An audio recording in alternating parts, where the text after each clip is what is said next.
This is Mike Corey from ESPN, and you're listening to the Sports Objective Podcast, the unofficial podcast of the Pirates.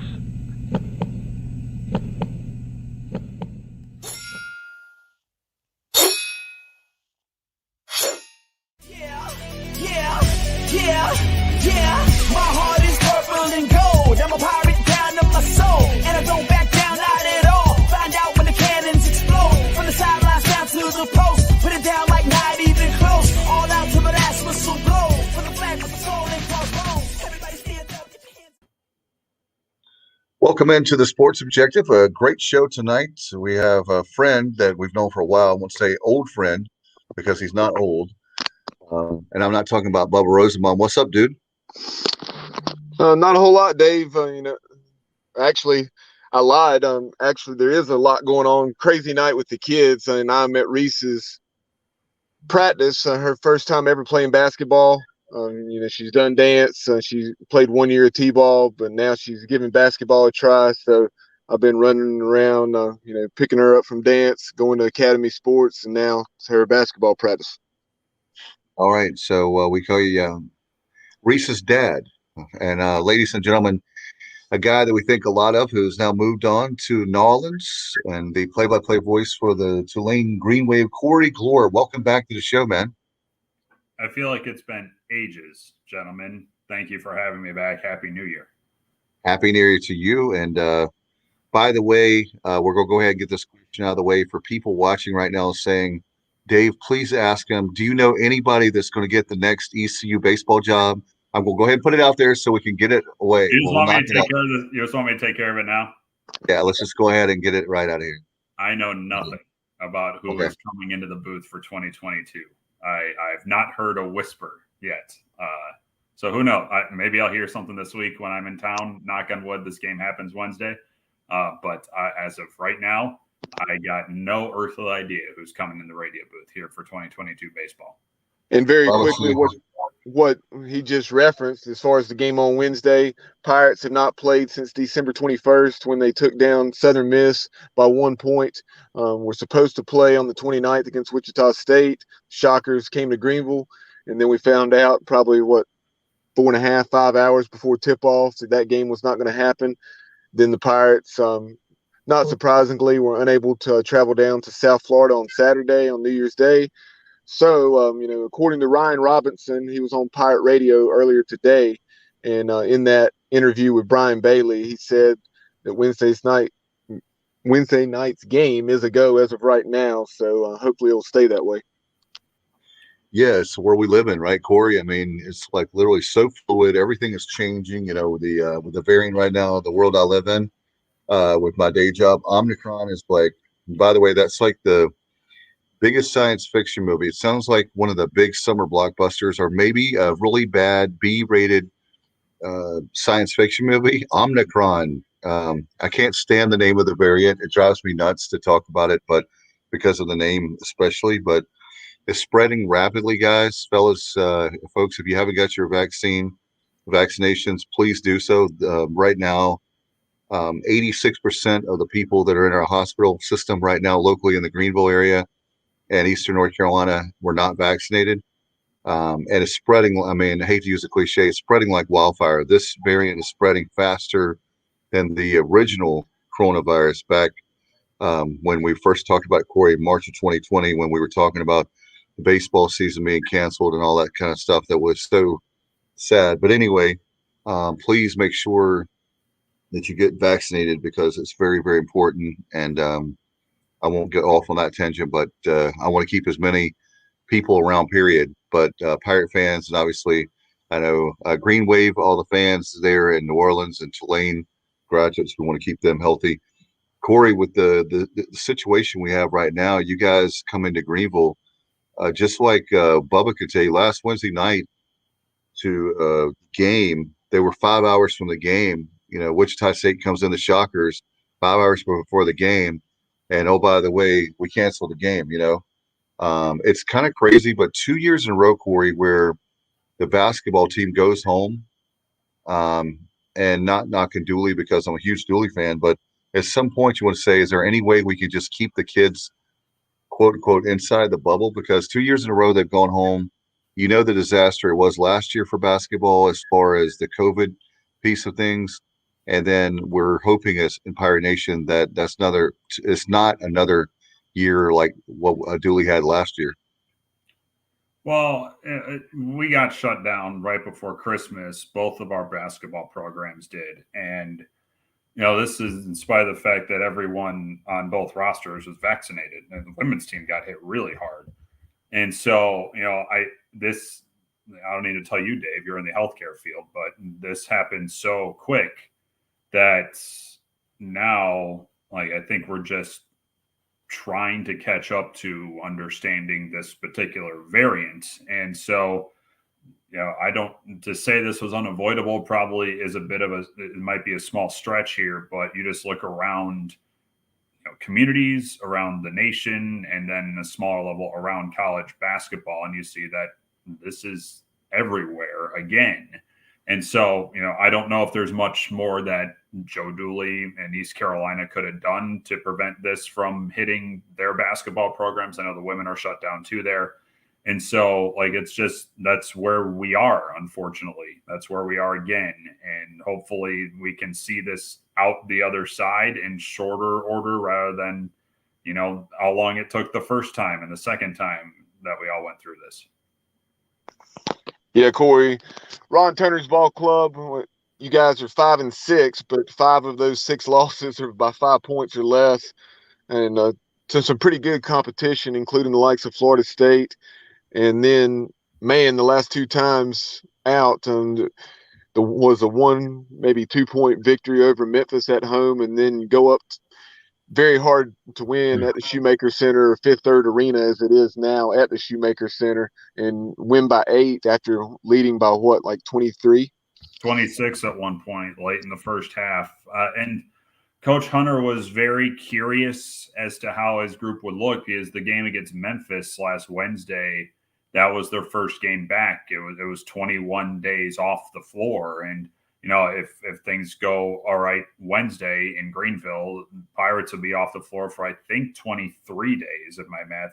No, I'm sorry. It's 15 days since their last game. But, the Wave went through a longer layoff, and he was, Coach Hunter was not just worried about the endurance level and seeing a team like Memphis in that regard, who can get up the floor in a hurry, crazy length, but more worried about the mentality of the team having to restart the gears after so long off the floor. And, the season started with preseason workouts in Alabama because of Hurricane Ida and how long everyone was up there for at the beginning of the semester.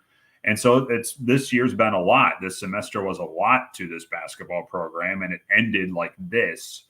And the fact that they came out and played as well as they did against a Memphis team that admittedly was undermanned. They didn't have 3 of their biggest stars available, but that's still a pro level roster that Penny Hardaway brings day in and day out. To play as well as they did, especially shooting the ball, and then to back that up with the most impressive half of basketball I've seen them play, that first half at Cincinnati where they were shooting, goodness, what was the final number here? Let me get the box. 57% in the first half. They were 9 of 14 from 3, and that's a great defensive team that Cincinnati has. To play like that and then to finish out a win like that on the road against a team that was off of a layoff but was full strength, I think that proved to this team that everything that the coaches were saying heading into the year about competing with anybody and everybody in the country, that this is a good team, that this team should be able to compete in this league, it started to ring more true, because now they're 2-0. They have a win over Memphis and now a win at Cincinnati to open up the year. And now this group, I think, is starting to believe more that, those weren't just hollow words. The staff saw something in us, and they're now been able to come out 2 times in a row and show that those were true. Like they do have that ability to compete with anybody in this league. Doesn't mean they'll win it. Doesn't mean they'll contend in it. But the first 2 opportunities they've had have certainly passed the mark. It's certainly a great start there, Corey. And you think about Bubba, I remember when Coach Hunter was hired, and you told me off air. I remember that vividly. One day when I was done with my workout, and I'm walking out of the gym, and Bubba says, "Dave," he said, "Tulane's got themselves a great basketball coach." And I said, "Yeah, what I've heard of him, he's a great coach, and I know you've had a chance to work with him. What's he like behind the scenes for not only Pirate Nation but also for those that love Tulane?"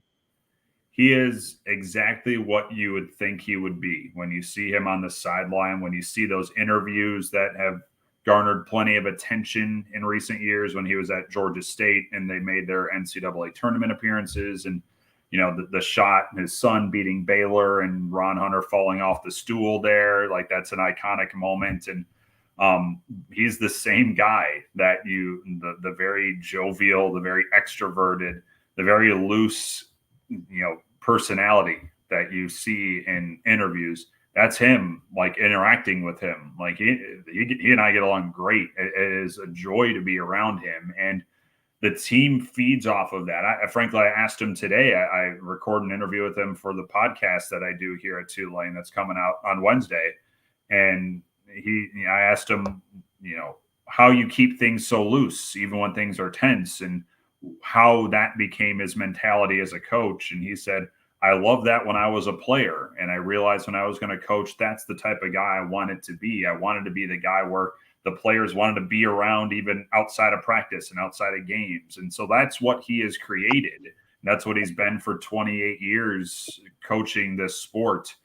And that's not fake. Like that's him. That is him all the time. And now, as excited as he was to start this year, it's starting to clear up. It's starting to become a little bit more in focus as to just why he was that excited, because the efforts that they've had the last week have kind of proven to a lot of people, all right, maybe there is something more here than maybe we were not first anticipating.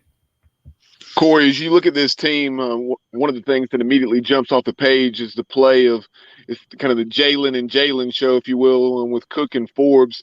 They both shoot the three very well, and they're averaging 35 points combined between them.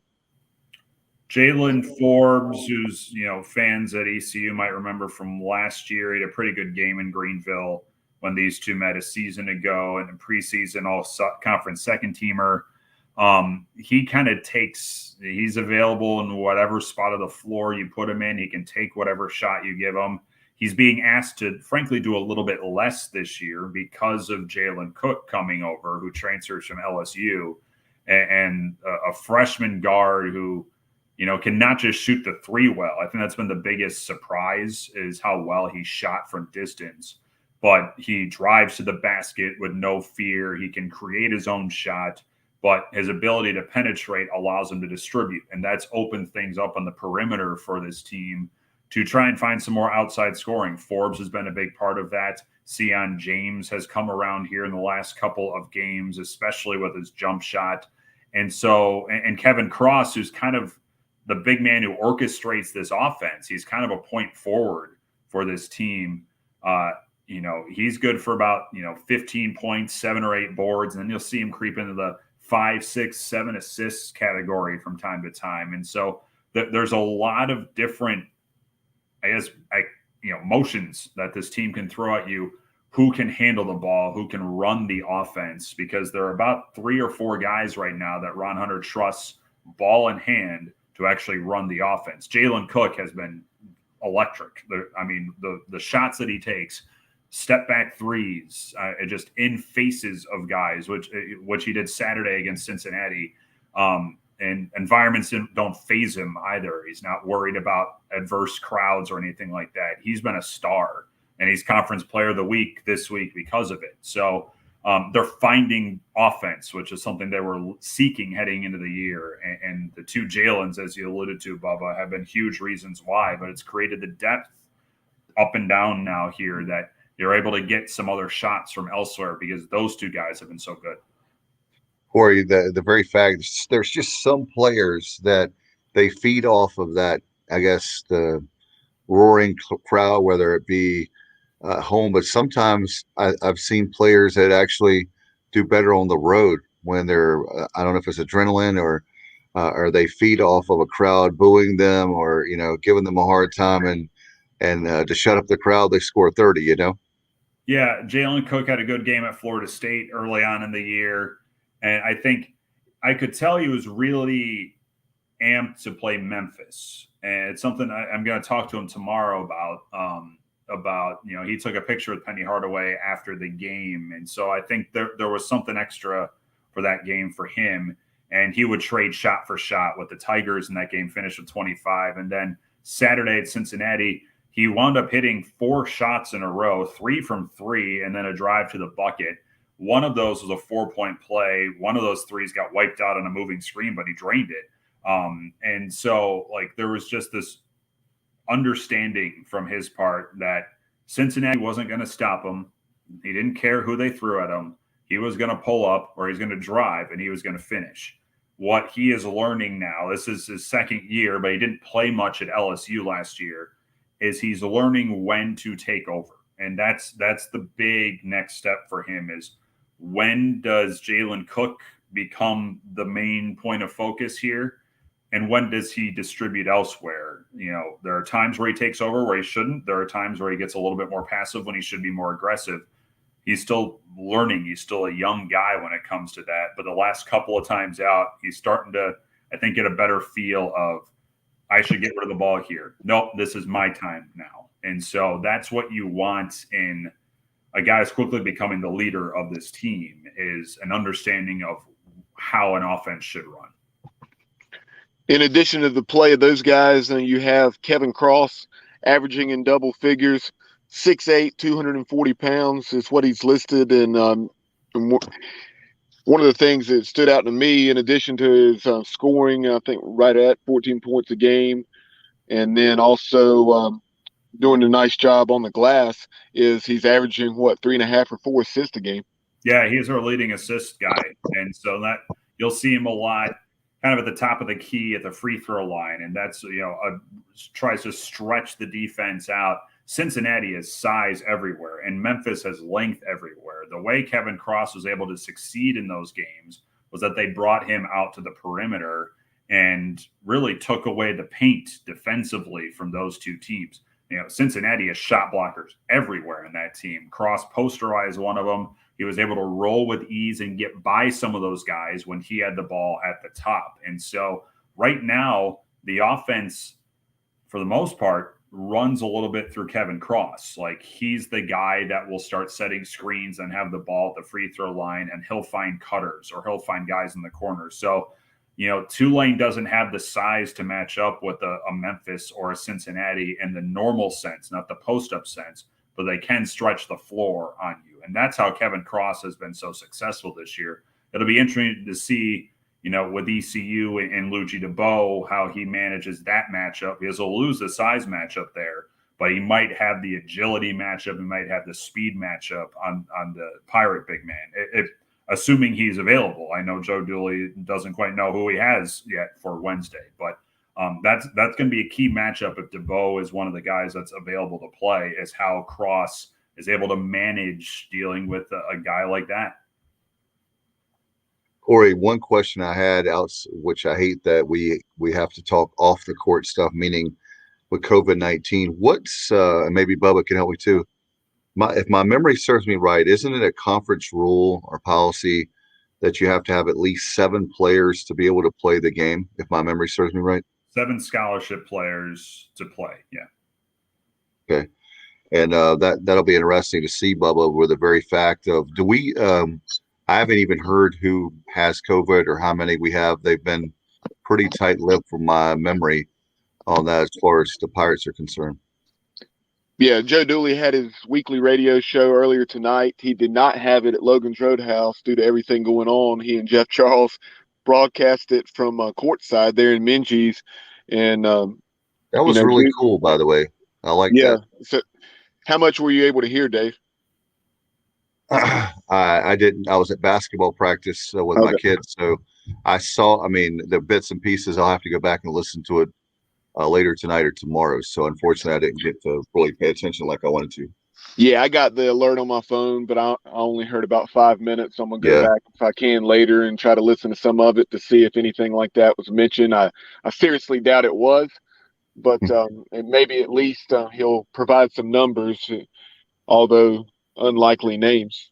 Yeah, I was able to catch some of it because I obviously I'm curious as to who might be available here for this game. He didn't mention anybody by name, which I wouldn't anticipate he would. But he did say if things don't change from where they were tonight, they'll have the 7 needed to clear that threshold. Doesn't mean it's only 7, but they'll have at least 7 to play Wednesday. That's if things don't change. As we know, like who knows what changes. I know we've been in pretty regular communication, at least our staff has been with ECU's staff and especially the health staff to just kind of get constant updates because the last thing we want to do is fly out to Greenville and have to come back and not have a game like Wichita unfortunately had to do last week. And so, we're in pretty regular contact, it sounds like, with ECU about what news might come up between now and when we're supposed to leave tomorrow at about 4:00. And one more question I had for you off the court, and then we'll talk more basketball, is as far as the games, what was decided? I know that there was talk of this year if a team couldn't play like East Carolina the last 2 games, that there would be a forfeit. But I haven't heard anything of that so far. I guess have they relaxed that? They changed that. Now there are no contests now, and so this allows schools to try and reschedule the games that have been missed. So I'm assuming ECU is working with Wichita, South Florida to try and reschedule those games. We had our women's program is supposed to go to Houston on Sunday. They are paused, but they just rescheduled it for a few Mondays from now. So the Cincinnati and Houston on the men's side got canceled early this week. It was supposed to be on Tuesday. And Houston got shut down, and they initially hadn't changed the rule yet, gave Cincinnati a forfeit win at Houston. And I think people stepped back by that point and said, wait a minute, like Houston, a Final Four team from last year, that's a massive result for Cincinnati to just kind of be given that win. And so they retracted that, which was wise, which is smart. You're seeing leagues do it now all over the country. As we've talked about, Tulane is fully vaccinated. We're required to be vaccinated here at Tulane, and this still happened to both of our basketball programs. And so the forfeit rules were put in place to encourage vaccinations, and by and large, it worked for a lot of places. But now with this variant, people are still getting sick off of it. And so it was a very smart move by the American to retract the forfeit rule because by and large, people got vaccinated within their schools. And you're still seeing shutdowns everywhere. Now, Corey, in addition to the 3 players we've already talked about, and that is Forbes, Cook, and Cross, who else on this roster do we need to keep an eye on? And, talk about, who else provides some scoring, and then also, who are some primary rebounders and so forth. Ceon James is a guy, I mentioned him a little bit briefly earlier. Keep an eye on him. He's a big kid. He's only 19, but he's 6'5". He looks like a linebacker. And he's the type of guy where you'll look at the box score and you'll see, 6 or 7 or 8 points, but then you'll see 7 to 9 rebounds and then 5 and 6 assists. Like he does a lot of everything for this team. He's getting more confident at 14 points against Memphis, also had a couple steals, a couple blocks. And he pulled down 9 rebounds against Cincinnati. He kind of is everywhere. They'll occasionally run the offense through him. So that's the first guy to keep an eye on. The second guy I would say would be J Mcgee off the bench, a Chicago kid. He's another one of the go into the greasy areas type player. Like he had a type of game on Saturday, 5 points, 3 rebounds, but he had a plus 18. And so it's just like, He knows how to play defense. He'll hit a shot for you or 2. He'll grab a steal. He's the team's leading stealer. And he comes off the bench and does it. He'll go fight for rebounds, battle for 50-50 balls. It just seems like he knows when to go do the hard work. Like that's the type of player he is. I love watching him play. And I would say those are the two guys to really keep an eye on, because if there's a loose ball, if there's a ball up for grabs, it's Ceon or RJ are probably going to be in the mix for it. And then they can provide you a little bit of punch offensively too if they're feeling it, like Ceon was last week, like RJ has from time to time here this year. No doubt about it. I'm just pumped up and praying that we can have a basketball game, because I know there are a lot of people in Pirate Nation that said, I'm sure when they heard about the pause, we have our group chat with the guys on the Sports Objective, and Bubba was the first to let us know. And it's like last week with the Wichita State game and you feel like, here we go again, right, Bubba? Yeah, last year, a 7-1 start, and then things were downhill pretty much from that point on, with the exception of the Houston win.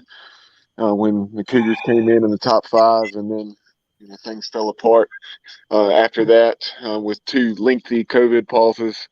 And, hopefully that's not going to be the case this year. And like Corey mentioned, it's already at 15 days without a game. And it's, I think this is where Tulane, if there's any luck to be had here, they might feel that they got a little bit of good fortune on all of this when their shutdown happened. It came after a pretty dispiriting loss to College of Charleston at home. Second time in a week they'd lost to Charleston. And they were supposed to go play Texas A&M the next week. And then the positives started creeping in. And so they canceled Texas A&M. They canceled a game with Grambling. And then they canceled the final game before the holiday break with UNO. And then, Christmas came. So there was the obvious Russ question where this team was focus-wise, but you hope. You don't know how this is going to work, obviously. We're on 2 years of this, so we obviously haven't figured out enough of this yet. But you hope that the timing of when Tulane had it right at the end of non-conference play, rather than what you're seeing now with East Carolina, with a lot of other schools happening right at the beginning of conference action. Maybe this is where the Wave have a little bit of a leg up here. That doesn't mean it doesn't swing around and come get them again, as we know. But, what was seen initially as a detriment for Tulane, especially for Ron Hunter, they were 3-6 when they got shut down, and they were hoping for 3 games to figure out how to fix everything that was going wrong here to start the year, and they didn't get them. But then they've come out and they played so well that now they feel like as long as opponents can stay healthy, they can maybe hit a stride here. But it's out of their hands. And Ron told me today, you can't worry about that because you don't want to be prepping for East Carolina, go to East Carolina, and then say we can't play, and then you start freaking out a little bit. You can't worry about the things you can't control. They're trying to keep it as much interior as possible. But there's no doubt that the timing of when they shut down compared to what you're seeing from some other schools may become a little bit of a benefit here. It's absolutely nuts. I'll give you another sidebar for you guys. Heard yesterday that what percentage do you think with third world countries have been vaccinated in the world? So this is a great stat for you. If you're wondering why in the world we continue to have variants and why this thing will never go away, this may be one of the missing links that we haven't thought about. Try 7%, guys. 7% of the world population, meaning the third world countries, have been vaccinated. That is a huge problem when a lot of those folks are going to come to the United States, or they're going to do traveling, and maybe not all of them, but some of them will. And that's how the spread continues. So hopefully we can, pharmaceutical companies, I'll challenge them to step up and do the right thing for mankind and get some vaccines into these countries, and maybe other countries not allow people in that haven't been vaccinated. I don't know. Well, and as it goes, and we're learning more about what this all is, and this is yet another wrench thrown at us here, Dave. But you're starting to see, all right, Omicron is spreading insanely quick, faster than the original variant, faster than Delta variant did. But it has not had as strong of an impact as Delta did, as the original virus did. And so then you see the CDC restrict the guidelines on from 10 days of quarantine to 5 if you're fully vaccinated. Now the conferences are following suit, and I think it's 3 or 4 days, depending on if you're vaccinated and boosted. Like everything's kind of in a gray area right there. But so we get a better understanding of what this is, how to manage it. Then it gets to a point where we start kind of comprehending living everyday life with it, and not hopefully reaching another point where we're stopping activities like we're seeing right now in college basketball. It's going to come eventually, but right now we're not there yet. And hopefully we do. And I just want to get to the point where you and I don't have to talk about a virus off the court. You and I have been 2 years, Dave. Yeah, I mean, there's a lot of stuff I'd rather be talking about. One of our new co-hosts, by the way, played football for the Pirates, and he asked us about you. And I told him that you and I were going to talk about all our favorite Lifetime movies and things like and life and love and stuff like that. And he was like, I'm sure he's like, what? Who's your new co-host? What's that? Who's the guy who's the new co-host? Matt Semenza. He played football under Logan as a linebacker, one of the great linebackers of our school's history. But and I'm glad he's my friend because he's a big dude. And but anyway, he's a great guy, and we're glad to have him. But one of the things we want to talk about while we have a chance too is certainly losing John Madden, one of my favorites. He's probably, I would say he's definitely, I want to get your take, Corey, because you're a play-by-play guy and obviously do a broadcast. For me, he was so smart because he's one of the smartest guys in football history, but yet he came across as this ordinary, average guy, average Joe. It's like, it sounds corny, but it'd be like your uncle sitting in the living room explaining the game to you, or your grandpa.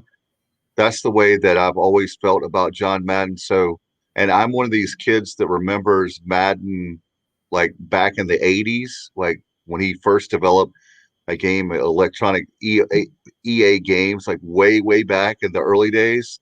I'm one of those guys that like, I know like different aspects of his life that, he's one of those guys that when you're a broadcaster like we are now, you're like, man, I wish I could be like him. I don't know how you feel, but that's my take. So it was really hard when I saw that came across. I was like, wow, like one day that's going to happen.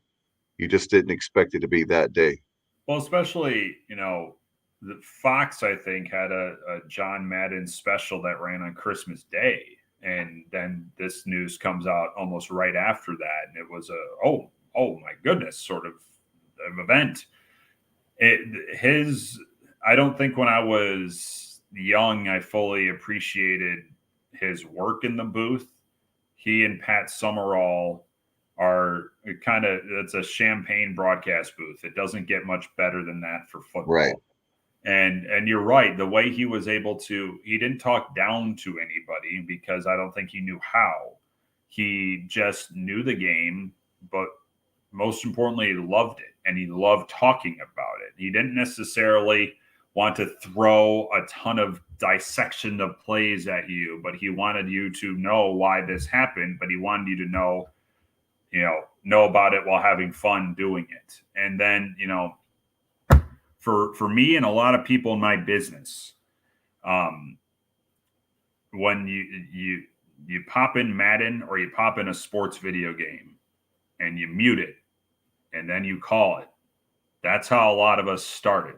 That's how a lot of us grew interest in this. It wasn't just listening to games. I listened to Bob Uecker, and that was the first flicker for me. Then I would play mainly baseball games on PlayStation, the old PS1. And I would mute it, and then I would, call it a little bit, and I would, my parents would wonder what the hell I was doing. But the number of broadcasters who are in my age group, my generation, that got started through that video game is uncountable. I mean, it's one thing to have a game of that magnitude that crosses generations, that resonates even with people who aren't video game fans, that aren't sports fans, about Madden. But to have that indirect offshoot of really inspiring a generation of broadcasters like the impact that John Madden made in sports, I still don't think even after his death is fully comprehended, because you're talking about decades, generations of fans that experience him in different ways. And for people my age, it was, playing, hanging out with friends and playing that game.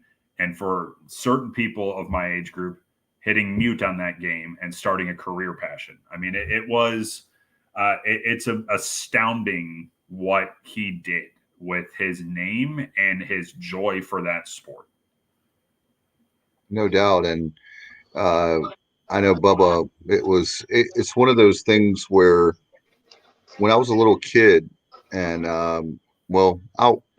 early 80s, it's when I remember Summerall and Madden and the two of them together. And it's like, it was so effortless, between those two guys. And in fact, I started watching them on CBS. Fox didn't even have football. They didn't even have a network. I was talking about how the shows now on the NFL pregame shows, if you will. Well, to me, the one that I loved the most back in the day in the 80s was NFL Today. CBS with Brent Musburger. You had Irv Cross, Jimmy the Greek Snyder, and Phyllis George. I'm dating myself, but back then we had no internet. We had no way that was like our go-to, one of our things, And then you have the games with those two guys. I mean, it was very magical, where now things are so watered down, I think, where we're just so accustomed, like there's an NFL show on every 5 minutes. So it kind of, and another thing that drives me crazy, and the league doesn't care what I have to say, but, if they had their way, they'd have a football game on every single night of the week. And at some point, the Thursday night games I'm not a fan of, unless it's after Thanksgiving. They need to turn, some of those games are just kind of like throwaway games. They just put them on, to put them on because they know they'll get a certain number, but I just wish they would do that. But anyway, they don't care anything about what I have to say. They're making billions of dollars. But at some point, less is, they need to understand less is more, in my opinion, on that. Well, I think you mentioned something. I think right now, Tony Romo is the closest thing to John Madden in terms of broadcasting football, because you can tell how much he enjoys it. And, that's not to say that everyone else who's doing it right now on those national broadcasts don't, but you can actually hear Tony's love of the game, and he brings emotion to it. I think there's, you can have diminished returns in how you feel about how he does a broadcast, and maybe it's too much for your liking. I've had those moments at times when I watch, the CBS game of the week, but what gets lost a little bit in national broadcasting is you don't really know if they enjoy it. And because it's very buttoned up, it's very professional. At times it's sterile. These are really good broadcasters and really good analysts, but you don't really get to that feel that, that you do in college, that you do with some of especially it comes through in college basketball. I think a lot when you watch some of those games. I think at Dick Vitale quite a bit in this regard. College football, maybe it's starting to change a little bit, especially with the stuff that Kirk Herbstreit has been spouting out here of late. But John Madden never let it, never was secret about the fact that this was a game. He loved watching it. He loved talking about it, and he hopes you do too. And that is still something that I think in this day and age of national sports broadcasting can lack a little bit. Oh, there's no question. There's these Ken dolls up there that have no personality. And some of it is because the networks have told them you can't be controversial or say anything that would be entertaining or fun because somebody's going to be offended by it. Growing up, there were so many great personalities in broadcasting, and I don't want to get off too much of a tangent, but I miss the entertainment part of things. And so Romo does provide, you're exactly right. I think he breaks down the game. He analyzes it so well, but you can tell how much he enjoys it. And that's why being the voice of a team, being the voice of a college program has been great and is when hopefully when Tulane fans hear me, they hear someone who cares about what happens to these programs. And hopefully when I was at ECU, you heard how much I cared about what happened to that baseball program. When you listen to Jeff, you understand how much he cares about what happens to those football and men's basketball programs, because we do. And that's broadcasting in college. It allows us the freedom to show you that. And you don't always get that when you're watching, ESPN or CBS or Fox or NBC or whomever else is going to broadcast a game. No question. Go ahead, Bubba. Yeah. Well, during the John Madden discussion, I was going to chime in. Certainly a lot of good memories, from my middle school all the way up through college playing Madden. But what you guys were saying about John Madden and Pat Summerall, man, what a tandem they were in the broadcast booth, and so many excellent memories of them calling big games, whether it's regular season or obviously the playoffs.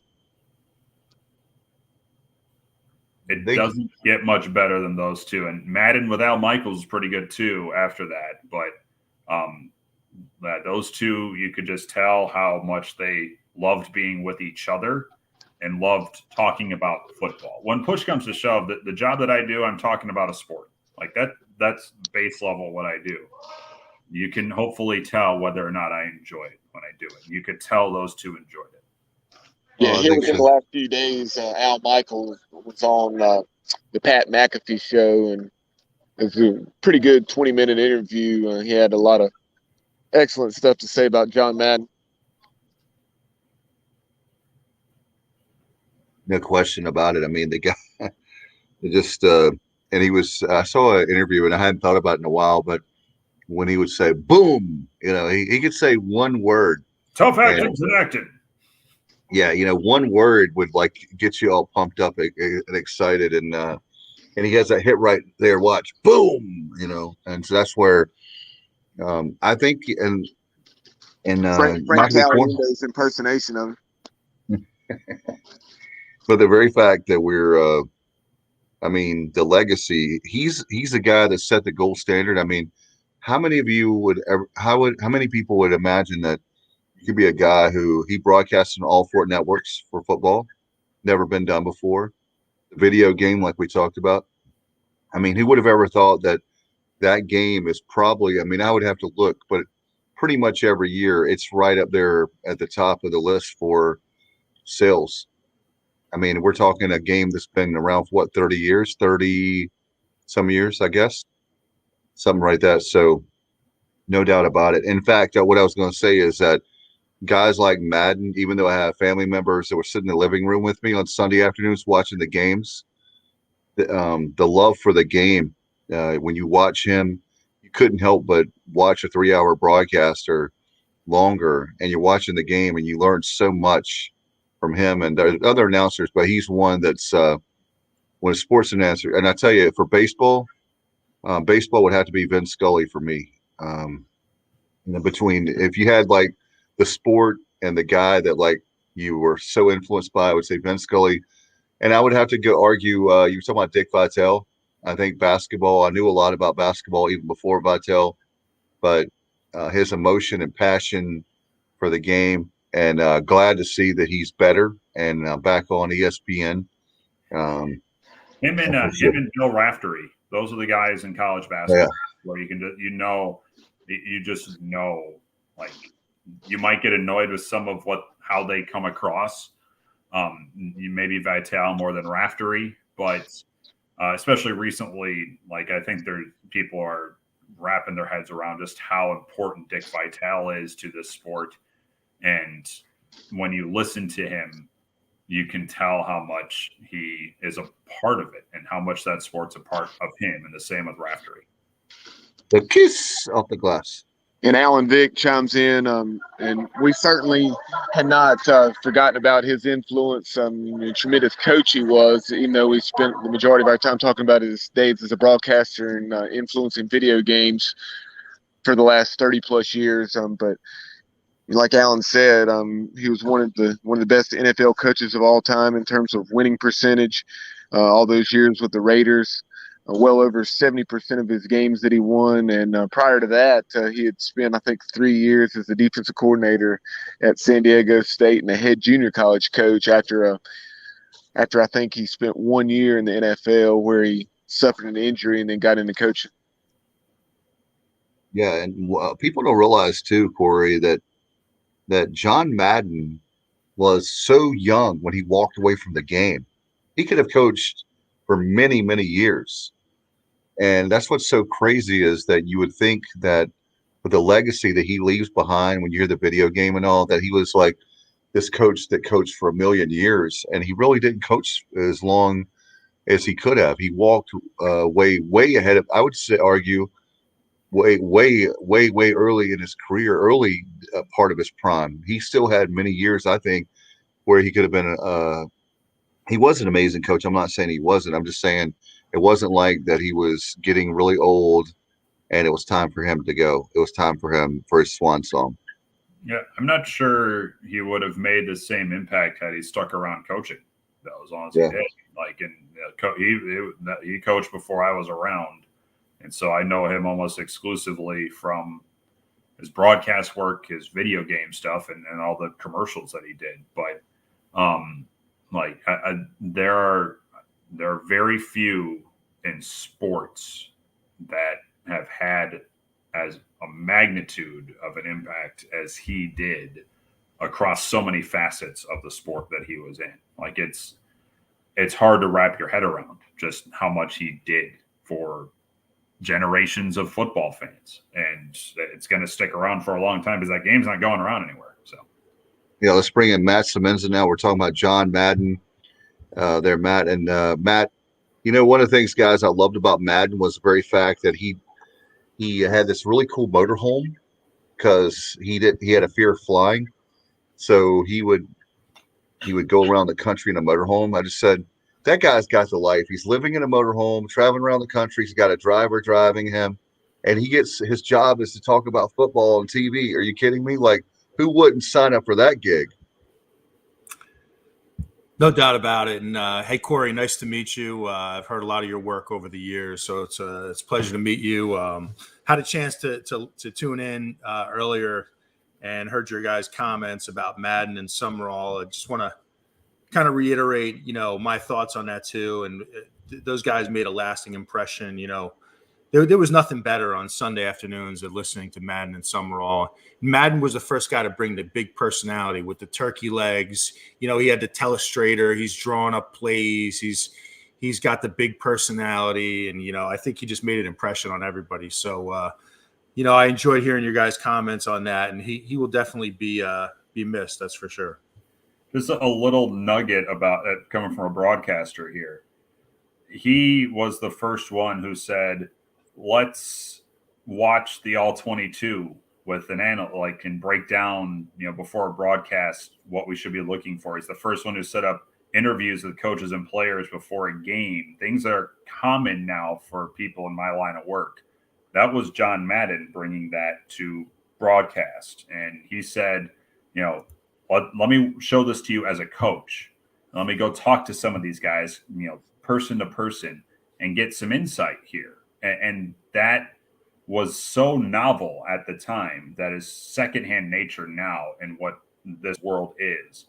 Just I don't know what broadcast sports would look like if not for just John Madden walking in and saying, let's do this. Let's try this. He did. And now, you get news nuggets, information, little stories that you would never have had before.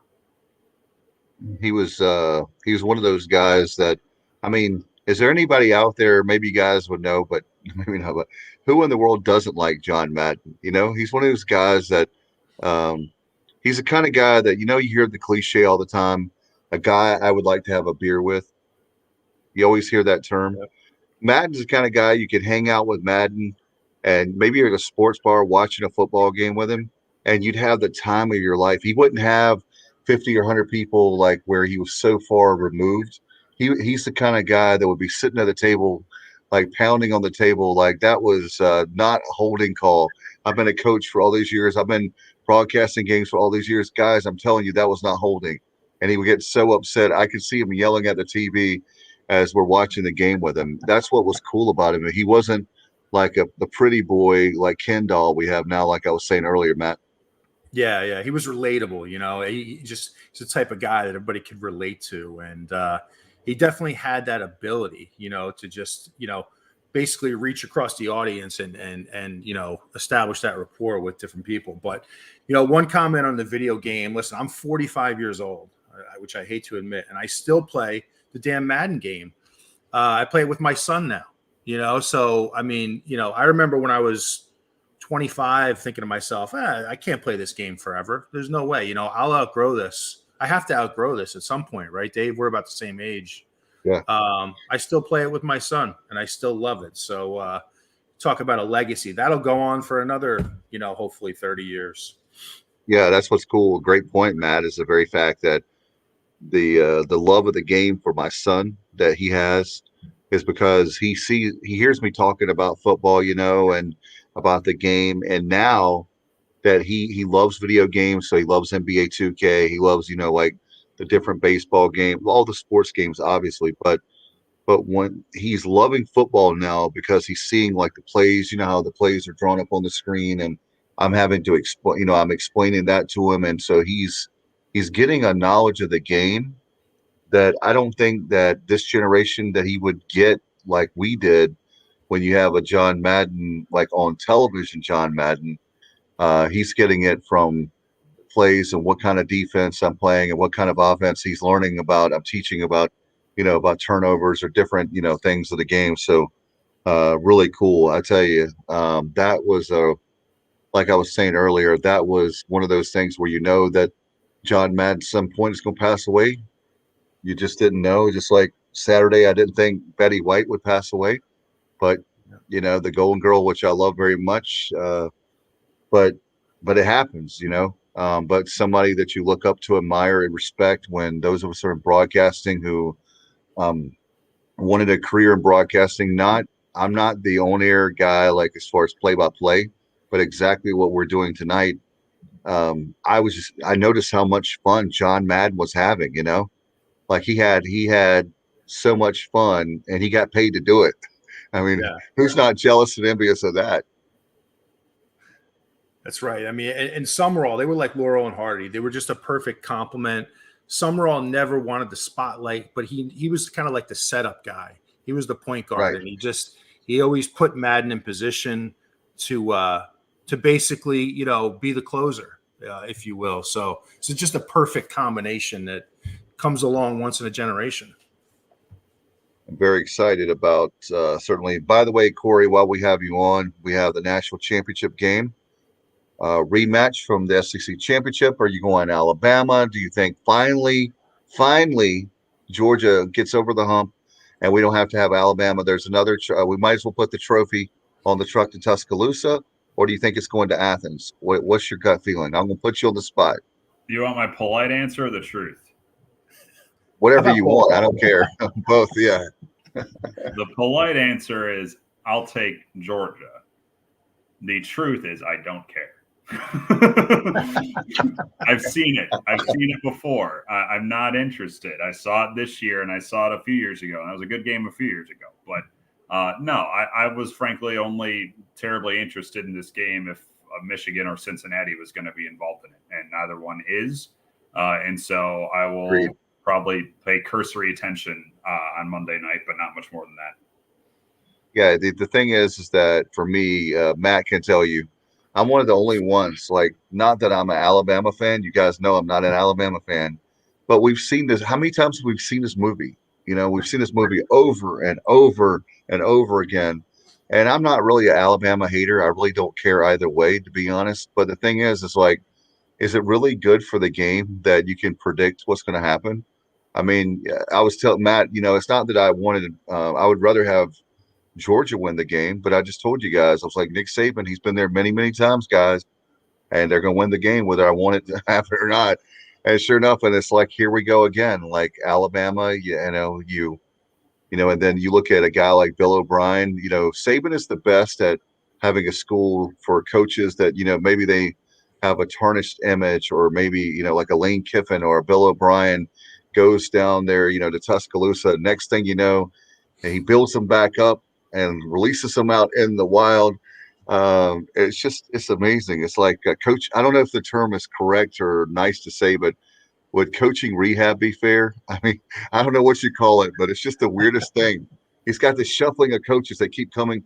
Sark was, like a drunk out on the West Coast at USC. He takes him in. Next thing you know, he's got the Texas job. Look at Lane Kiffin. Bill O'Brien, now he'll have a college or pro job in a year or two as a job as offensive coordinator. I don't know if it's me, but, at some point, some people, instead of hating Saban, you got to say, look, let's tip our hat to the guy. Let's tip the hat to the guy, because he's been there. He's been on the mountain many times. And whether we like it or not, he has been there. And, I'm going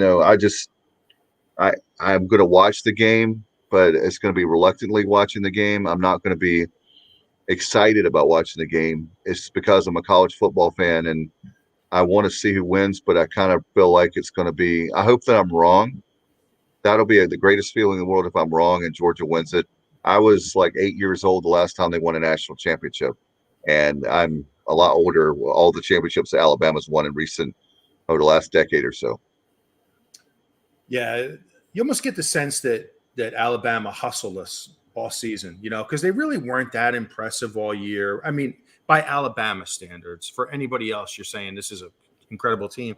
But even going into that last week of the season in the Iron Bowl, they lost that game for 3.5 quarters. Oh. And Auburn was not a great team this year by any stretch. Obviously, in a rivalry game, the records go out the window. But, so you're saying to yourself, going into that SEC championship, Georgia was the favorite, and you're like, this is the year. This is the year Georgia is going to beat Alabama. They're going down.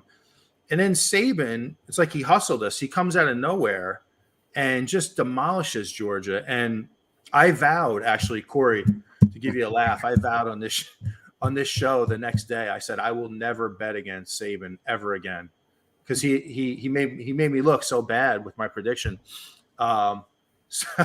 So I went Alabama. I sold out. I know I sold out, but like I said, we've seen this movie way too many times. I hope, my prayer is that the college football gods, they'll finally figure out, you know what? If we expand the playoffs, we'll make a lot more money. And guess what? More teams involved. It's great for ESPN and ABC, and it's great for Corey. This is one thing we want to add to you for your take, is that my worry is that with all these bowl cancellations, that it's going to make bowls irrelevant, and more so than they are now, to the point of where it's going to be bowl contraction. That's my prediction. It might not be the worst thing in the world, is my response to that, because this is, I mentioned earlier about Kirk Herbstreit and what he said before the Rose Bowl about how it's a generation of players who don't care anymore and don't love football. And he tried to clarify that on Twitter with the "sorry if I offended you" apology, which is always the good way to go. And then later on that night, Matt Corral injures his leg in the Sugar Bowl for Ole Miss. And it's such a wildly off-base thing to say when players are opting out, because the mechanism of college football, and yes, that particular TV network created all these bowl games, but throughout the years, over the last 8 years, certainly, all the storylines that college football media and its greater knowledge push at us is it's the playoff and nothing else. And so when players start opting out of bowl games that a network created, but now a network doesn't treat seriously, suddenly they have to play catch up. And, oh, wait a minute, players aren't playing in the Rose Bowl of all games. Ohio State had plenty of players not playing that game. Well, it's because they were a playoff contender, lost their last game of the year, and guys are prepping for the NFL. Guys who love the sport, who want to keep playing the sport at a professional level, don't see value in playing a game that has been made meaningless by the people who are putting it together. And so contraction of bowls might not be the worst thing on the table because of what we've seen near of late, how easy it is just get rid of bowl games here this year, maybe it's telling us something pretty clear, frankly. It's now whether or not the people in charge realize that. But They they need to make a lot of money making TV ratings. We saw the numbers come across. And I know people are smarting in Greenville about not getting that bowl game played.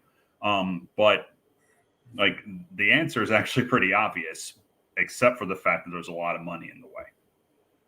Yeah, I mean, when you look at like I've said before, you take the conference champions, you have 6 at large, have at least 16. Imagine the drama each and every week. That's the thing that drives me crazy, is the drama that it would create for every single game of those conference games, games that probably, like I said, with our fans in Pirate Nation wouldn't normally care about.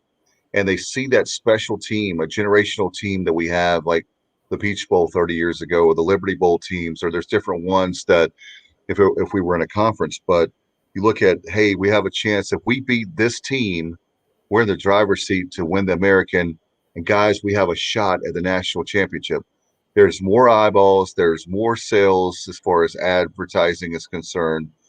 I just don't understand. The big mystery for me, guys, is that as big as college football is a sport, it would be the number one sport in America. I'll put $100 on it right now if they expand like I'm talking about and have a much bigger playoff, more excitement, more than the NFL, which I can't believe I'm saying, but I really believe that there would be even more excitement than ever before. Well, what's the biggest sporting event in the country each year? Super Bowl. It's March Madness. That's the one that makes the most money. With how many weekends it's spread across, how many people watch that, just the ad revenue that they get. It's $1 billion moneymaker. Why do we love that so much? And the self-fulfilling prophecy of the college football playoff is, well, if the semifinals are bad every year, and they've been bad every year, including this year, why would we add more games like that? Well, 2 reasons. More games equals more opportunities for good games, like we see in the first week of March Madness. And if you add more games to a playoff, then you mentioned the Peach Bowl. Here's a good, example for this year: Pitt and Michigan State. Kenny Pickett didn't play for Pitt.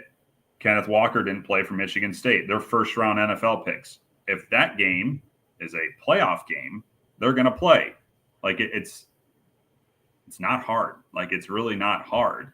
But as we've seen the last few months in college football, there are greater forces at play. And now we're going to have, 6 new conference members coming up in a couple of years and figuring out the new look of the American after that. And, tip of the cap to Cincinnati on their way out the door for cutting Tulane and ECU a nice fat check for making the playoff here. We appreciate it. Trust me, just like Houston did with the Final Four earlier last year. But fans can scream all we want. We have been. The people who are in charge aren't really that bothered by it. Yeah, and I think that's a great point. And going back to your point about March Madness, I mean, the beauty of it is you always have the potential for the underdog to play spoiler. I mean, what's better than the first 2 days of March Madness where you have those 4 days are the best 4 days in sports. I agree. I mean, it's awesome because anybody can win, and there's nothing better than seeing the quote unquote smaller school from the smaller conference come up and just take the whole country by surprise. I mean, it's the best. And ironically, college football is designed to prevent the underdog. It's the craziest thing. College football is really in many ways, the most un-American sport there is, and we love it. But it does hold the little guy down. So I would just love to see. I would love more than anything to see the expanded playoff. And I agree. If more teams have a chance to compete for the title, it's going to keep the opt-outs hopefully to a minimum. Well, and the secret of March Madness that doesn't get talked about, we talk about underdogs so much, and it started the show with talking about Ron Hunter and what Georgia State did a few years ago to Baylor. But they also, by and large, those tournaments create a pretty solid national championship game and Final Four opponents. And occasionally, like we saw last year with Baylor, new blood comes in, which we don't get in the college football playoff currently. And then, it's not just, upsets from you talk about how college football pushes little guys out. What the selection show when Cincinnati was announced and the way that came across, maybe it's just coming from where I am and where I was, but it was just, hey, here you go. You finally got Cincinnati. You happy now? Like, it was so dismissive of it that it's really frustrating. Really, when you see how college basketball thrives when you look at the top 25 and there's Colorado State sitting there and you would never think about them. And like all of a sudden, they're unbeaten and they're in the top 25. Maybe I should start paying a little bit of attention over there. Like, college basketball is much better at that than college football, despite the fact that college football arguably has the best regular season in sports. It just frustrates me when you have, what I'm talking about, Corey, and Matt will let you know a secret, but I can't imagine being on a radio station, okay, no matter what the format is, and you're on the radio station and all of a sudden you just break bad and go rogue and talk about, things that are not appropriate or whatever, and you're really hurting your thing. And that's what they're doing when they're hurting their own product. That's what's so crazy. I can't wrap my head around that, how they get away with it's the arrogance. That's what it is, the arrogance, the elitist. On this show, the reason why the show has been successful is because we may know a few little things about the sports or whatever, but we've never tried to be, when we have like discussions like we're having tonight, we've never tried to be the talking heads. We've never done that. We've never tried to say we know more than you do. That, in fact, there's a lot of people that know more about sports maybe than I do, but I'm not pretending to be that guy, the guru, the sports guru for everyone and all that. And it just frustrates me. I used to love College Game Day. It is the biggest waste of time for me now. I don't like it anymore. Those guys get up there and with their $50,000 suits on and they're preaching to me and I'm going, are you really serious? I'm not going to take you serious until you have a real playoff. This made for TV event that ESPN has had well, you're happy now you have a playoff. You happy now you have Cincinnati. I'm like, who are you? Who are you? Like, we're the reason why you're getting propped up and paid a lot of money because we're watching you. We need to stop watching Game Day. I'm really serious. I'm actually in a good mood tonight, but I'm just over that. That show is just so, I don't know how to describe it. It just makes me so angry. And then when I'm so glad when it's high noon because I don't have to watch them anymore. Like you want to watch hoping they'll have a great story, but then they'll say something stupid about, Cincinnati, or they'll do like that when how many teams can say they went undefeated 2 years in a row? Like how many teams like UCF did? We came pretty close to the Peach Bowl year, but we still had one loss, but those guys won a lot of games and you have to tip your hat to Cincinnati. And the great news is for guys who are in the Pirate Nation, and I know same thing with Tulane with Willie Fritz, you have it says, hey, if Cincinnati can do it, we can do it too.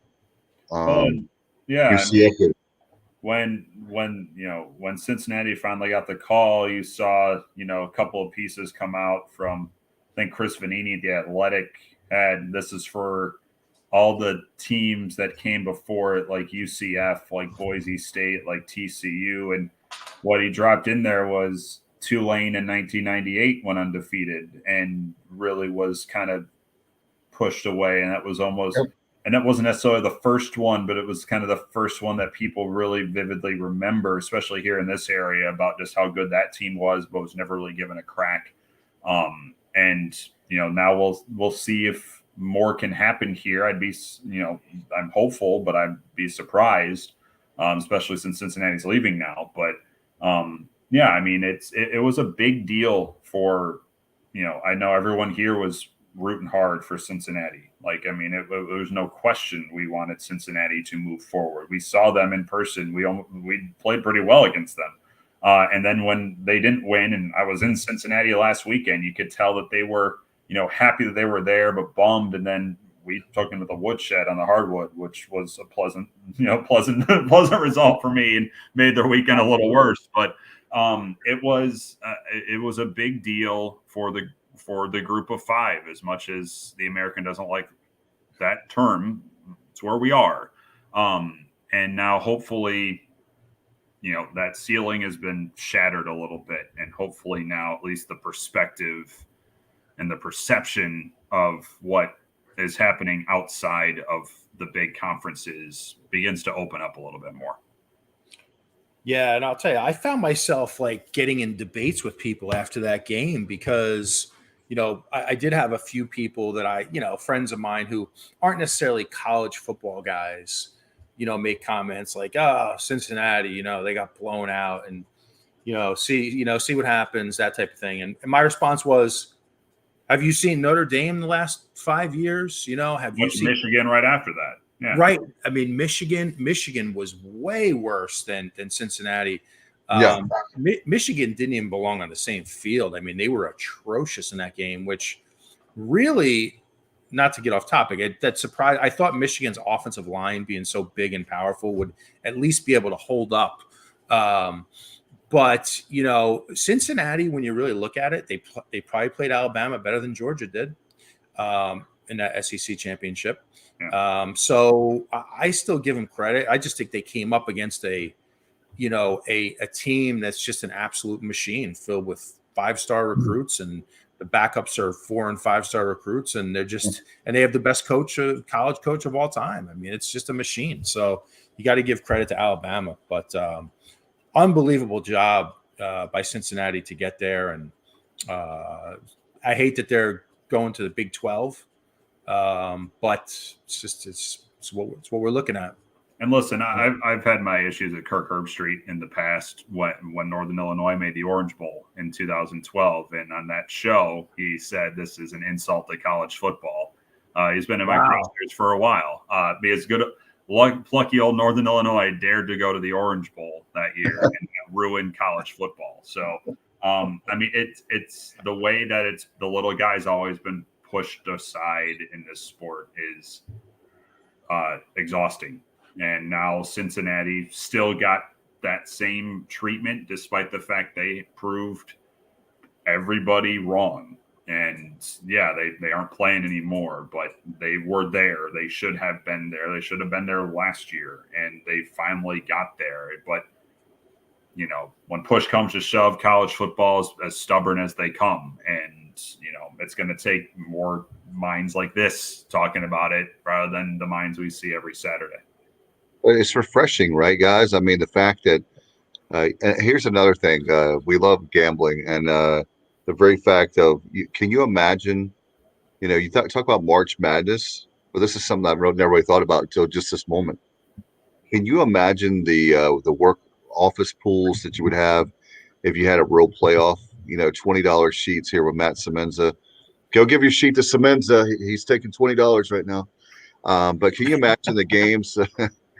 March Madness is huge because every office has a sheet of paper. I'm joking, by the way. That was a joke. Yeah. Somebody's getting ready to knock on that door back there. They're going to go, all right, we're ready for you, Semenza. We know you got the sheets in there with the money. The new book, right? Yeah. But no, can you imagine the excitement on stuff like that? The very fact that you would have like a playoff, and who do you think guys are going to win? And we'd have Americans love a tournament.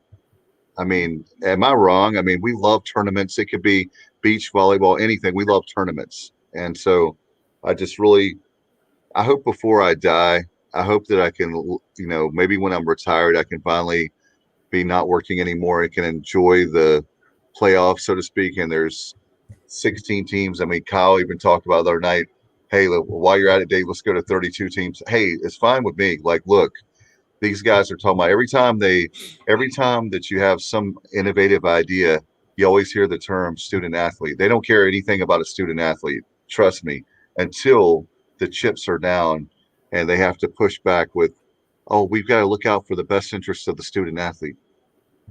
I mean, like, come on. But yeah, that term always makes me laugh, honestly, when I hear it. And depending on who says it, of course. I mean, some people say it genuinely, but the term student athlete has been used very loosely in college sports for a long time. But think that's a good point, Dave. And I just happened to pull this up. Here's a little, I don't know if you guys caught this yet. The point spread for the national championship. No, Corey, what is did you it? catch it yet? Take a guess. All right, let's play the game here. Take a guess.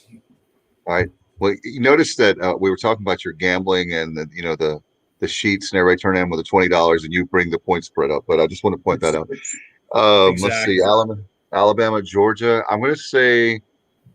I'll say Alabama -10. I was gonna say -7.5. So this one surprised me. Georgia -3. Wow, Georgia -3. Yep. Maybe this is the Herschel Walker. Maybe this is a year. Our sister podcast, Talking Racing with Mike Ray. I would love to see that for him. He's a huge dogs. He's a big time Georgia fan. I'm gonna amend my pick of Georgia. Then there's no way Alabama loses now. They've seen that. They were an underdog in the SEC championship game too. So no, Bama wins. Yeah, take the trophy already. Go ahead and put it. To start driving down to Tuscaloosa right now, guys. Give the trophy to them now. But anyway, that's not an arrogant thing. People probably think we're Alabama lovers and all that. It's not that. It's just, again, that would be nice to see a different movie. Unfortunately, I think we're going to see the same one yet again. It's a sequel for sure. Corey, man, before we let you go, I know hopefully we'll have a game. And that'll be a lot of fun to finally have a basketball game since it's been before Christmas since we've had a game in Greenville, but we look forward to it. And again, it's kind of bittersweet. We're very happy for you personally, as I told you when you first got the job, but we miss you really bad in Greenville. So it'd be great to have you back in Greenville. I just wish it was in the purple and gold, but we'll have to after this game. Yeah, I know. After this game, then we'll be back to it, and hopefully. People keep asking me I have some decision in it, but I've heard that a lot at work in different places.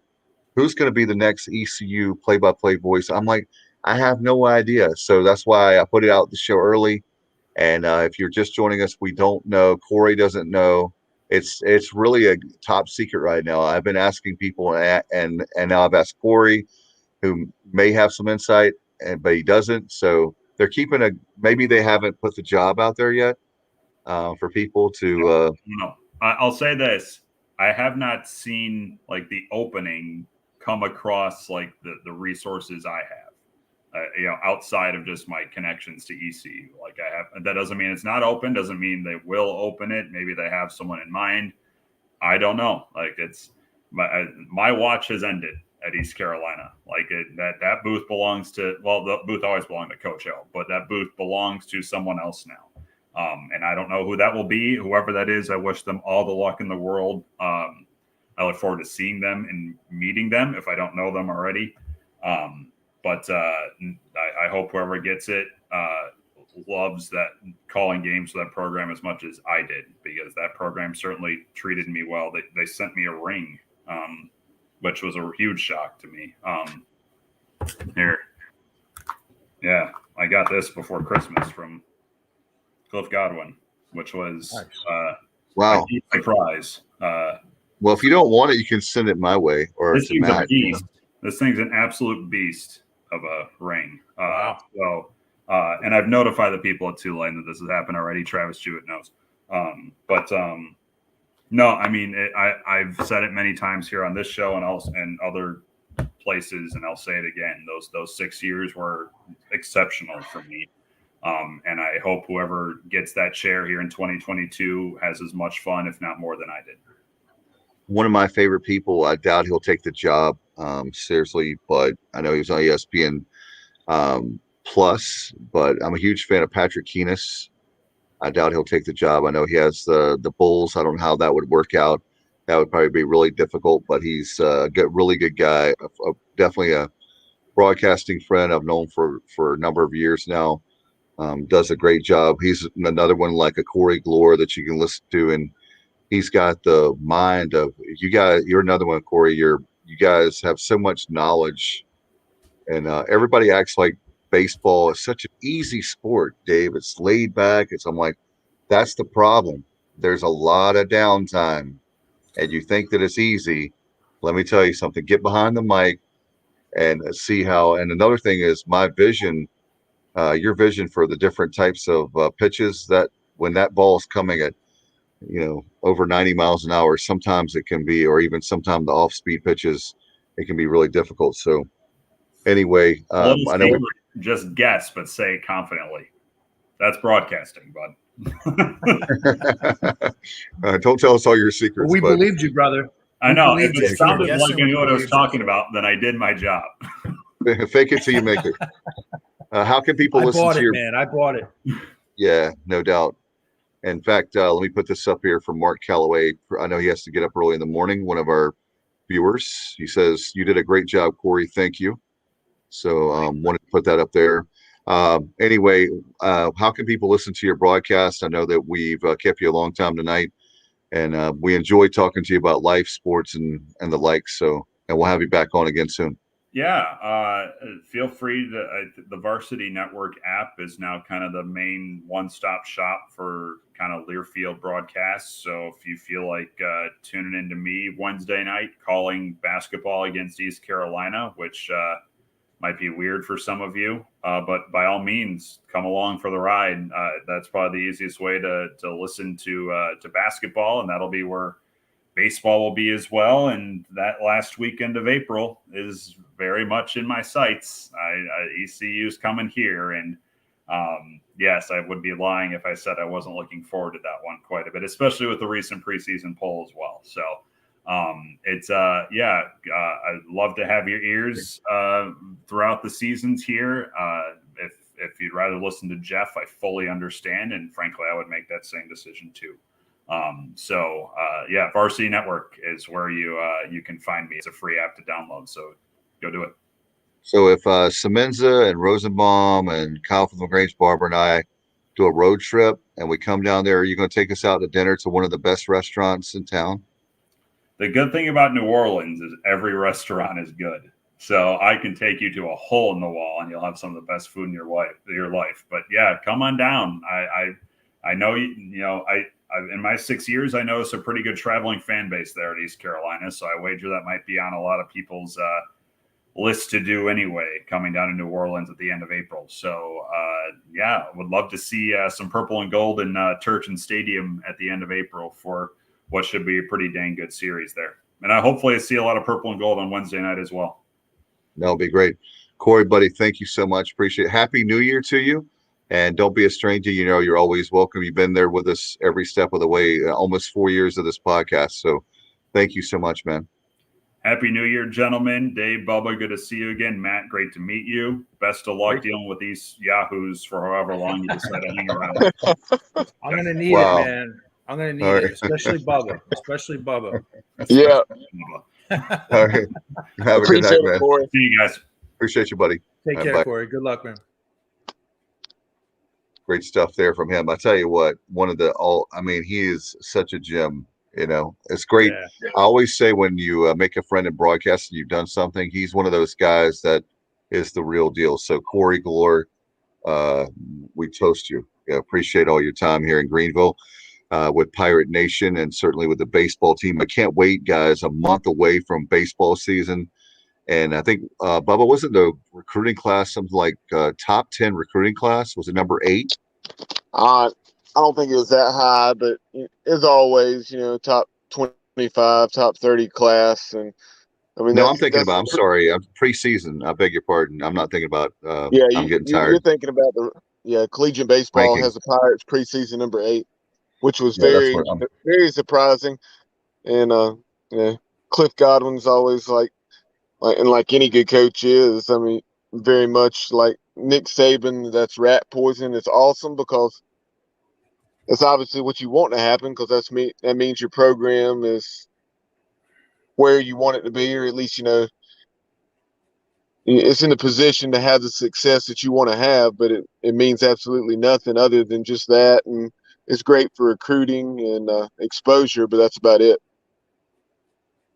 No doubt. And looking forward to that. Get your baseball. I think they've sold 800 seats so far, something like that. My memory serves me right. But make sure you get your baseball tickets. Just go to ECUPirates.com or call them at 1-800-DIAL-ECU. We want that place, Clark and Claire, rocking. I can't wait to see how things, and maybe one of these days, Semenza, we can all end up and party. And speaking of road trips, going to Omaha, Bubba knows how I feel about that. That in June of this year. Hopefully, we can talk about that.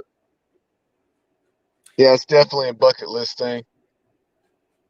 But anyway, no doubt about it.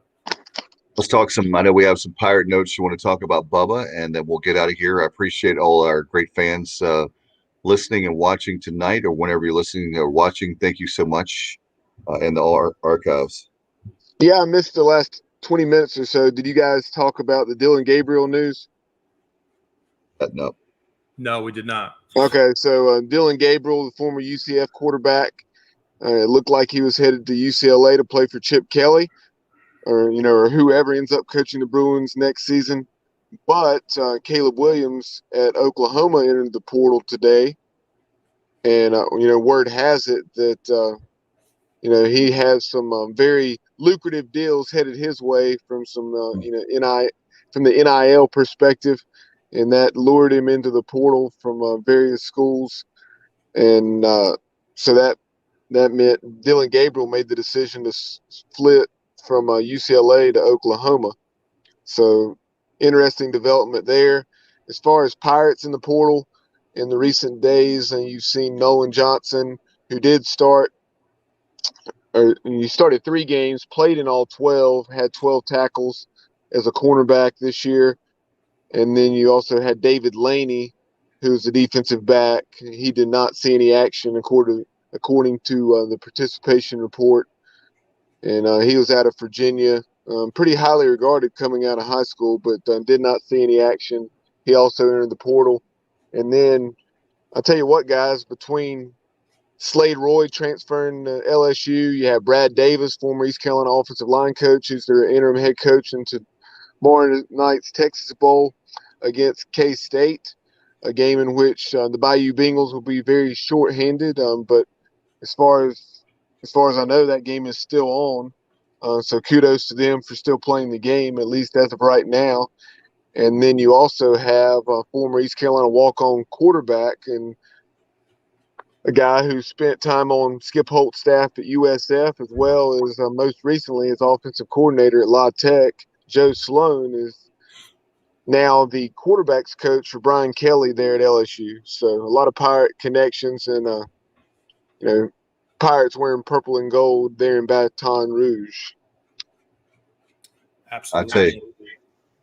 Yeah, I was just going to say, Dave, I mean, you always sometimes when you look at the opt-outs, they don't make sense, but I think, or not opt-outs, portal transfers is what I meant to say. But I think in this case for Nolan and also David Laney, I think those are good moves for them.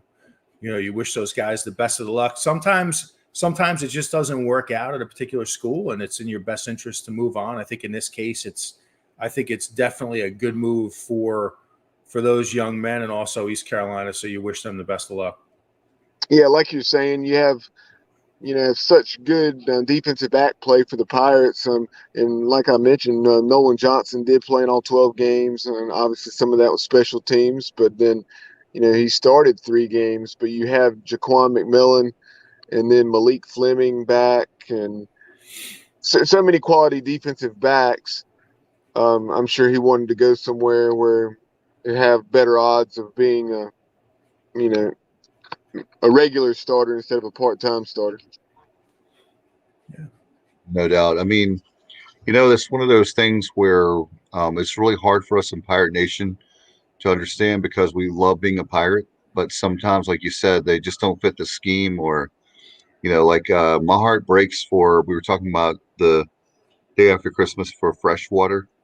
I really thought that Freshwater would be one of those, how you see, this is where legends are made. You see that at the ball games. We have a Dowdy Ficklin and with Jeff Carr and like Semenza and all the guys from the past. And yeah. No, I'm not being funny. I'm being for real. And you see those guys, and I really believe what you said it, I think after the show, Matt, I'm sorry, during that show, with freshwater, you heard the 4-star, the hype and all that stuff. And, maybe it's too much pressure. We as fans, coaches, people that do sports shows put on these kids. But he just never could quite get it here. Whatever happened, with the scheme or they tried offense, defense, I thought he was a tremendous talent coming in, and sometimes doesn't work, and so we don't hold.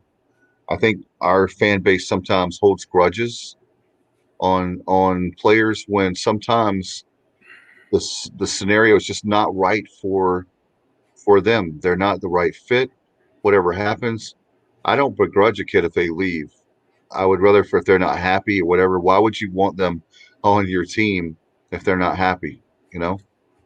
Yeah, and it can become, and I'm not saying that's the case in this situation, but sometimes that can have a bad influence on the locker room and those types of things. And sometimes, you could be a great player in high school, but sometimes college football is just not for you. I mean, you get to college and all of a sudden it's a business and it's a full-time job. And that's really what it is. It's a full-time job. It's 24 hours a day, basically. I mean, you have to live it and breathe it. And sometimes it's just not for everybody. So, I agree. Dave, I remember there was a lot of hype around him coming out of high school and, you really wanted to see it work out, but ultimately it didn't. And, I think we're in a good spot here though, especially on our D line. And I think we have a lot of good, solid pieces, a lot of depth. So, I'm sure it'll work out for everyone involved. And in addition to Slade Roy, I failed to mention Liam Crowley. I believe that's how you pronounce his last name. Our backup deep snapper. He has also entered the portal. So Pirates are in definite need for a deep snapper and short snapper for next season. I believe Oklahoma did have one entered the portal who was originally from Raleigh, and then there's also a young man, I don't recall his name, from North Carolina Central who's been mentioned per Stephen Igo at Hoist the Colors. So those are two to keep an eye on, and I'm sure there may be others as well. Matt, you mentioned is there problems in the deep snapper, the long snapper room? Is something going on there we don't know about? What's going on there, Matt? Yeah, what's going on in the long snapper room? I mean, I got to call up some of my buddies who are long snappers and find out what's going on in that room. It's odd, right? It's an odd situation. I've never heard that before. Have you guys? Maybe I've heard guys transfer, but not like that where it's not a skill position. It's but the more specialist. But I've never heard of that. I don't remember that East Carolina. Maybe I'm wrong. Bubba would know. 1936. There was two guys. Yeah, the 30s and 40s were those were rough areas for the long snapper.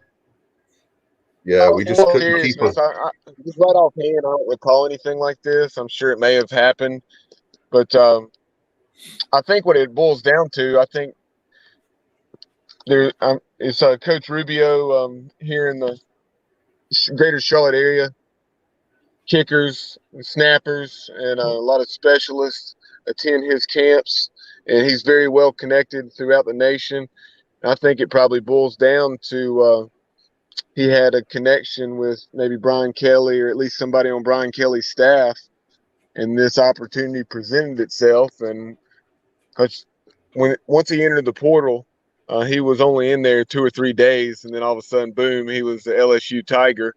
And he was tweeting that he was at his dream school. So I don't think it had anything to do with him not liking East Carolina as much as it was an opportunity to pursue what was his dream, to play for LSU. And hey, if that's the kid's dream, then I'm happy for him. I'm sure we'll find someone. We appreciate everything he did in his season with the Pirates, and he had certainly done an excellent job, and he was going to be earning a scholarship. Yeah, again, sometimes our fans don't understand the big picture of what's going on behind the scenes, and they don't understand, what's best for that kid's family, whatever. But Anyway, guys, do you have anything before we go? I know that we're going to talk about one thing that's been really interesting, guys, recently, the Pirates Cove, where the Pirate Nation talks ECU athletics on Facebook, presented by the Sports Objective. People are going crazy. I feel like Crazy Eddie, Matt Semenza. You remember Crazy Eddie from back in the days? Oh yeah, selling electronics. I feel like I'm getting ready to be Crazy Eddie here. But the Pirates Cove has been going nuts, man. There's been so many people joining. Thank you for doing that. We appreciate that very much as we're coming across a new year, guys. March 1st makes 4 years we've been doing the show. The very first podcast for the Pirates. Don't ever forget that. Now it's become where it's a trend for everybody to have one, and that's fine. We were the trendsetters. People laughed at us when we were doing the show. I'm sure in 2018. I don't think they're laughing now. But anyway, we're very happy to have the Pirates Cove. Thank you for being a part of that. And I know Bubba, very excited. A lot of great things. By the way, Matt Semenza doesn't know this, but next Tuesday night, we're giving away your concert tickets. So your front row seats. I'm happy to contribute. So I'm committed to 4. So you got it. Yeah, we have 4 January 15th at the Martin Agricultural Center there in Williamston, 7:30. It will be the start of that concert, and a lot of news headed your way. And we'll wrap up the show here in just a minute or two with a promo about that Slippery When Wet concert on January 15th. That guys, sometime next week we'll have Jason Murray. He's the John Bon Jovi, if you will. He's the leader of the band, and he's fantastic. He's agreed to come on our show. So Bubba and I are going to work that out with Jason. But I tell you what, this band, I will put my reputation on the line for this band. I'll tell you why. If you get a chance, watch the E Network show. It's called Clash of the Cover Bands. Those of you that love Jimmy Fallon, he produced this show. They're amazing. Like I love Bon Jovi. Matt and I grew up in that. I used to, believe it or not, have big hair, and I'm glad that I had big hair during the big hair era. Now it would not make any sense for me, but love that music from back in the day. We're very excited to have them. They're from the Atlanta area, so it's not a quote unquote local band that plays Bon Jovi. They've been around for a long time and authorized by John Bon Jovi to play the music. And they were, when John Bon Jovi had a cruise, they were the tribute band picked to be on that cruise. So they're very good. If you like Bon Jovi, if you like hard rock, if you're looking for something to do on a Saturday night and you don't know what to do, then come on out and have a great time. Tickets $25, $30 at the door. This day and age, to get entertainment that cheap, we're doing it. We're not doing it to make a lot of money. We're doing it pretty much cost because we're trying to get people out. And after what we've been through the last 2 years, guys, bowl cancellations, all the kind of crazy stuff we've dealt with, why not go out and have a night of fun? And Bubba, I know you're going to the basketball game first with the Pirates on Saturday afternoon on the 15th. So you could go to the Pirate basketball game and then come over our way, right? Yeah, 4:00 tip-off that day against Memphis. Obviously, Penny Hardaway has an extremely talented club, and we're going to need a solid crowd that afternoon, and you'll have some hopefully good memories of watching the Pirates pull off what would be a heck of a win against Memphis. Like we haven't even mentioned this as far as the Memphis Tigers. In addition to their very, very talented roster, you have Larry Brown, who Penny Hardaway brought in as one of his assistant coaches. Really? That is interesting. I didn't know that. Yeah, he sure did. I'm trying to remember who else is on that staff in addition to Larry Brown. It seems like there's another very recognizable name. Yeah, he had on the oh my gosh, the Cavaliers coach. I can't think of his name off the top of my head right now, but I'm looking it up. But yeah, that's going to be a great. I tell you what, basketball, football, and baseball for the American is really, really good. And I don't care what anybody says. I can watch football, those three sports. I can watch non-ECU games and be entertained. So I don't, and I'm not. Rasheed Wallace. Yeah, Rasheed Wallace. Oh, What that's about right. Mike Brown? Was it Mike Brown? Mike I know Brown, he Rasheed. was the head coach of the Cavaliers. Yeah, he's on that staff too. There was No. one guy like but there was a guy like him. I was trying to remember who it was. That was on there. Another NBA guy. It was on there a couple years ago. I can't remember. So anyway, Penny Hardaway. If you're Penny Hardaway, you can get pretty much anybody you want. But that'll be interesting to see how that plays out. And hopefully, guys, we have. Let's start with Wednesday. I think who you're thinking about, Dave. Sorry to cut you off, but was it Mike Miller? Mike Miller. Yeah, I'm sorry, Mike Miller. Mike Mike Miller. Miller. It's a great But yeah, staff. Rasheed Wallace and Larry Brown. So I mean, well, Larry Brown was a great coach everywhere he ever coached, except for the New York Knicks, which pains me to say. yeah, You guys know I love my Knicks, but he was just an incredible coach. I mean, can you imagine having, you go back to the locker room after a game as a younger coach, Penny's still a relatively young coach, to be able to lean on a Larry Brown, that's incredible. that's unfair. Yes. A huge disadvantage. But anyway, we'll have a great time. And then the after party after we beat Memphis, you can come over to Williamston and have a great night. And Bon Jovi, I'm telling you, it's going to be fabulous. I cannot wait.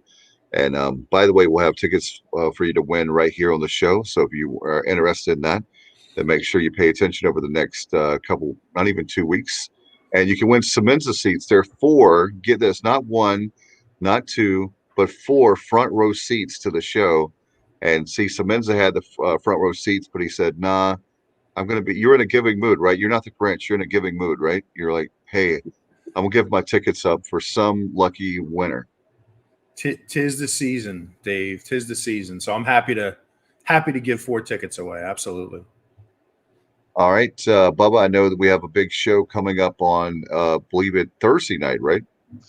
Yeah, on Thursday night, Rini Ngolia from ESPN will join us to talk, obviously Georgia, Alabama, but other college football topics, maybe some coaching changes, what have you. And then in addition to Rini, David Blackwell will be joining the show.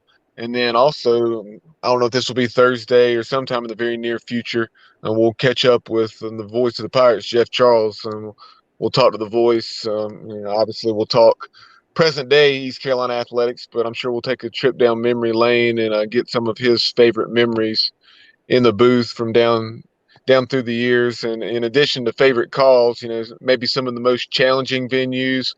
I remember back at old Pitt Stadium when I was 8 years old and going to watch the Pirates and the Panthers that day, and just talk about some of the challenges at older stadiums like that, or some of the even not necessarily extremely old stadiums, but man, I know you played at Robertson Stadium at Houston before they had some renovations.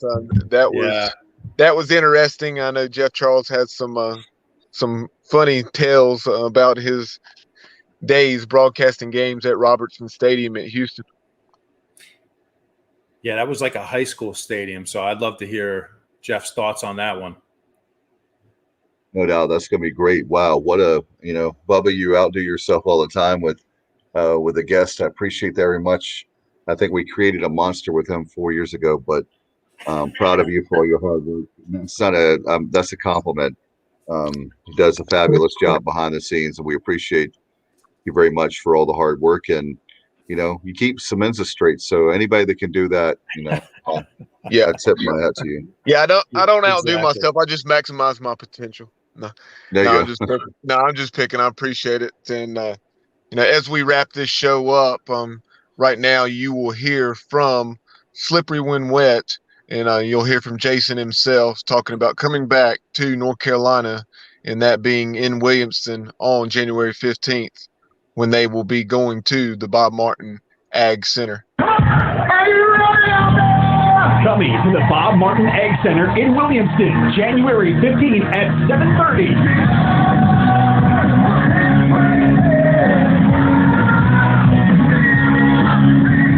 Do you love Bon Jovi? Then you're going to love being there for Slippery When Wet, the ultimate Bon Jovi tribute band. This will be the biggest show in Eastern Carolina to start the new year.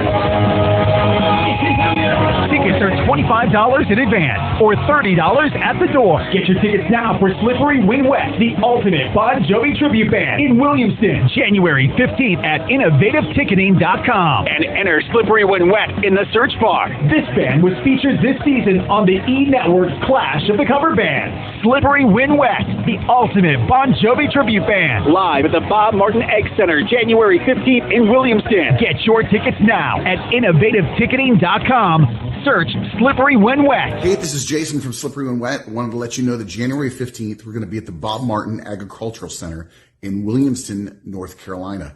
We booked this show during COVID and the shutdown or whatever, and it got rescheduled. And so we're happy to be finally coming back to see you guys in North Carolina. Tickets are available now.